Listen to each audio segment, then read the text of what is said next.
Dalam nama Bapa dan Putra dan Roh Kudus. Amin. Allah yang penuh kasih, Engkau memilih seorang nelayan Petrus yang penuh kelemahan, penuh dosa. Orang yang emosional. Tapi telah Kau ubah menjadi manusia baru yang penuh iman, yang penuh kekuatan, yang penuh keberanian. Bantu kami juga ya Bapa di tengah kelemahan keberdosaan kami. Kau memilih kami menjadi orang yang saksi Kristus kemanapun berada.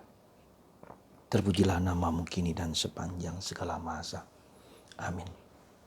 Para saudara, hari ini dalam bacaan Injil tanggal 29 Mei 2020, hari Sabtu,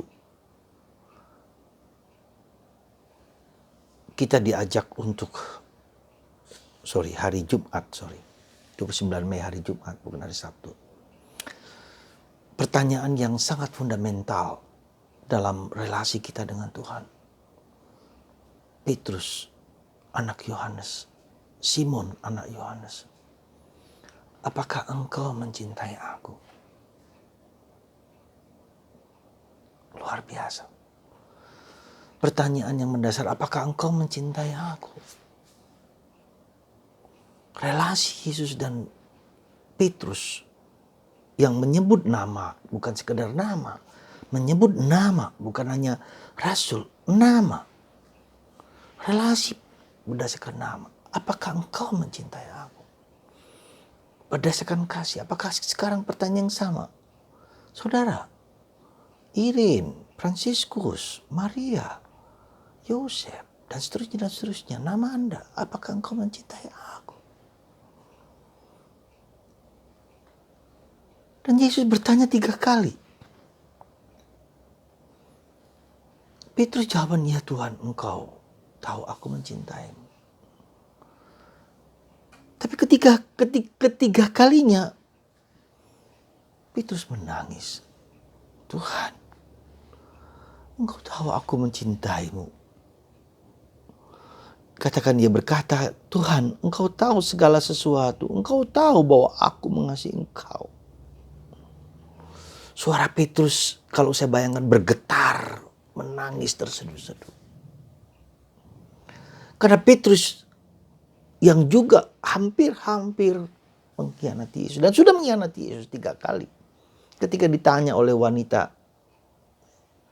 engkau sahabat orang itu di pengadilan. Aku tidak kenal dia, aku tidak tahu. Dan Yesus menubuatkan 3 kali engkau menyangkal aku sampai ayam berkokok. Saudara, Petrus adalah Anda dan saya. Kita punya background yang sama. Siapakah aku ini? Nelayan.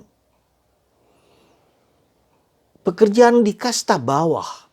Bukan orang yang hebat. Kasta bawah. Yang tidak berharga, tidak berdaya. Dipakai Tuhan. Tuhan memakai Anda, memakai siapa. Jangan pernah mengatakan aku tidak bisa, aku tidak mampu, aku bodoh, aku tidak mengerti. Kalau kita mau.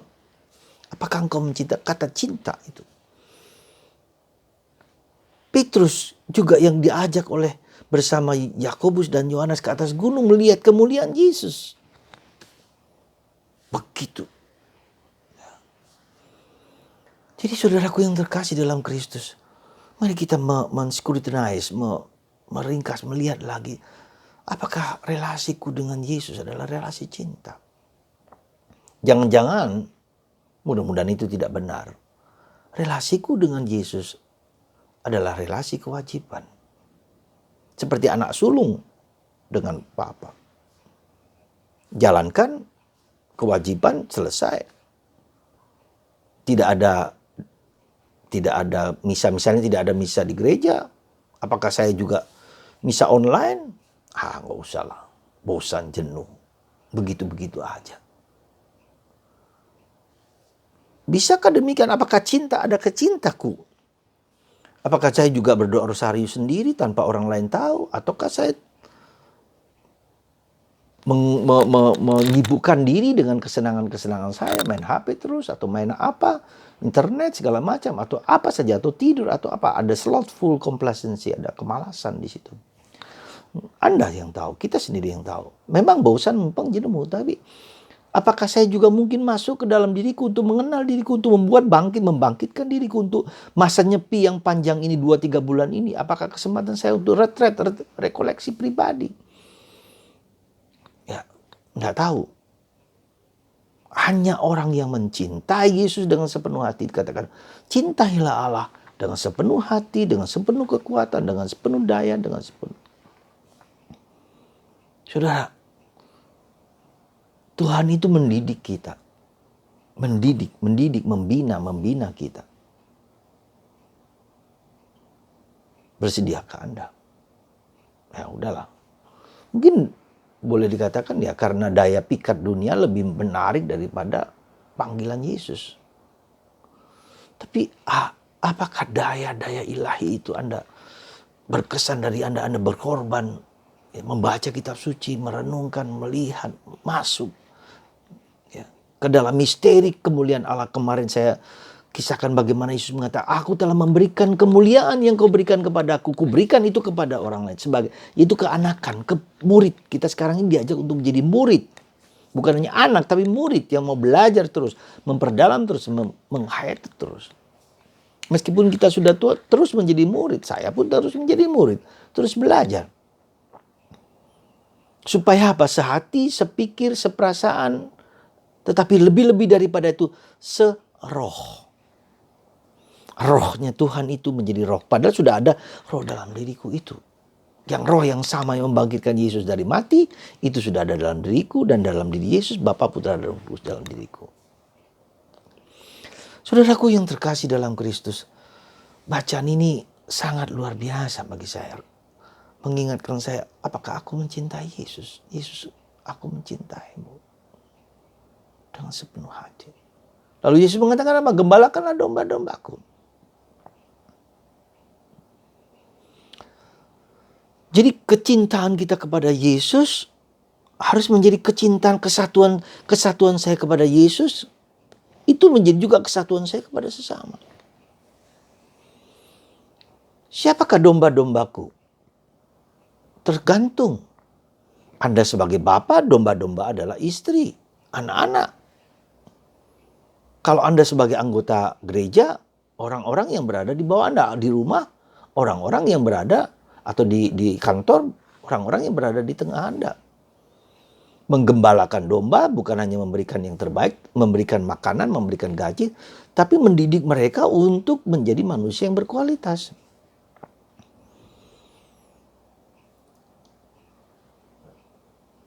Apalagi lebih-lebih yang terdalam, membawa Kristus kepada orang lain dan membawa orang lain kepada Kristus.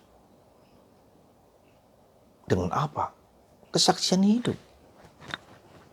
Dan menyatakan kebesaran kemuliaan Allah yang besar.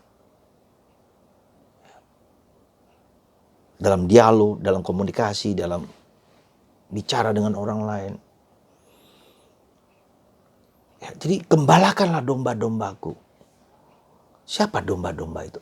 Nah, kita seringkali berhadapan dengan misalnya katakanlah suami atau istri atau anak-anak yang bagi kita mungkin keras kepala, atau mungkin gak mau berdoa, atau mungkin gak peduli, atau mungkin masuk ke narkoba, atau mungkin bagian dari, maaflah mungkin ada yang LGBT atau apa yang kita gelisah, cemas, takut, segala macam.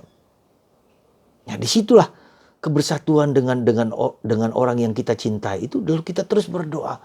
Pagi, siang, sore, malam seperti Santa Monica berdoa masuk. Seperti Tuhan Yesus yang mencintai manusia sehingga dia berkorban mati-matian supaya manusia bertobat. Ya. Demikian juga dengan kita. Kecintaan kita kepada seseorang terluka karena orang tersebut. Kita menangis seperti Santa Monica berlutut sampai 30 tahun sehingga anaknya Agustinus kemudian yang bertobat. Menjadi orang yang hebat, orang yang pandai, orang yang cerdas. Kata-kata kalimatnya begitu luar biasa. yang saya kutip sebagai intimi or intimo meo. Tuhan lebih dekat dengan diriku daripada diriku. Ini pengalaman luar biasa dari Agustinus. Hatiku tak akan tenang sebelum beristirahat dalam damai. Ya. Hatiku tak akan tenang sebelum beristirahat dalam Tuhan. Pencarian dia.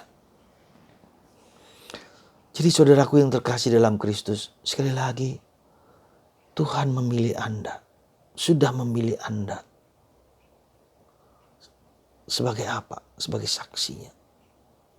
Dipanggil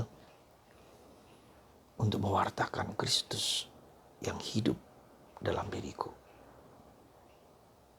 Ketika kita mengatakan ya fiat voluntas tua seperti Bunda Maria, maka kita akan dibimbing, dituntun, dibawa seperti Bunda Maria. Harus mengatakan kepada suaminya, dan semua itu semua dibimbing, dituntun. Jangan takut. Karena kemuliaan Tuhan sudah ada dalam diri Anda, dalam diri saya. Kemuliaan Yesus itu sudah diberikan kepadaku sebagai anak dan sebagai murid. Sekarang tugas kita sebagai murid, belajar dari Yesus dan mewartakan Kristus kemanapun kita berada. Karena Tritunggal Maha Kudus sudah tercurah dalam hati kita semua. Luar biasa, saudara. Saudaraku yang terkasih, rema hari ini yang kita mau renungkan adalah Tuhan Yesus, aku mencintaimu sepenuh hati. Tuhan Yesus, aku mencintaimu sepenuh hati. Tuhan Yesus, aku mencintaimu sepenuh hati. Tuhan Yesus, aku mencintaimu sepenuh hati. Ulangi terus. Sekali lagi. Tuhan Yesus, aku mencintaimu. Karena engkau mencintai aku sepenuh hati. Aku mencintaimu. Semoga cinta kita kepada Kristus sebesar cinta Petrus kepada Yesus. Sehingga Petrus akhirnya bersedia mati dengan salib di bawah. Luar biasa pengorbanan Petrus. Dan itulah paus kita yang pertama. Paus kita yang pertama. Mari kita berdoa untuk gereja. Bapa di surga, kami mengucap syukur dan terima kasih Petrus kau pilih menjadi pemimpin para rasul dan pemimpin gereja yang diwakilkan oleh para paus kami. Semoga roh Petrus tercurah dalam diri para pemimpin kami, paus, uskup, kardinal, imam, diakon, dan semua umat gereja Katolik. Sehingga Pentakosta nanti gereja diperbaharui sesuai dengan roh-Mu. Berkatilah kami semua ya Bapa, supaya kemuritan dalam diri kami juga bertumbuh dan berkembang menyerupai Petrus. Dan bagi Anda yang menderita sakit, disembuhkan oleh darah Kristus yang mulia, Bapa, Putra, dan Roh Kudus. Amin.